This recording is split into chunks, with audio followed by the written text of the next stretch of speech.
News 10 at 11. So it is far more deadly, and fentanyl is extremely potent. Heroin laced with a potent painkiller is showing up in South Georgia. It could be a factor in several recent deaths and other overdoses. Paramedics say it is an extremely dangerous drug that they are starting to see more often. WAOB News 10's Re-Essa Buckles is live at Dougherty County EMS headquarters. What did first responders and drug counselors tell you tonight, Re-Essa?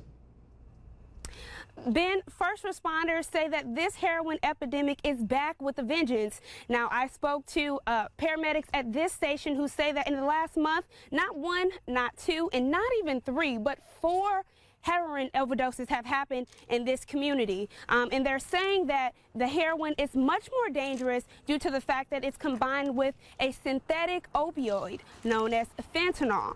That drug is so potent that it can stop the respiratory system, which leads to death.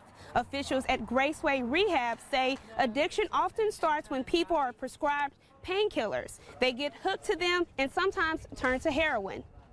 A lot of times you'll have very functioning opioid addicts that take daily to manage their pain, and then all of a sudden it turns into an addiction. I would love to see them stop, but that's not reality. It's not going to happen. But if they just have to get it, have someone there with them. That way when they do go down, they can at least call us and they just don't run off and then we find them dead.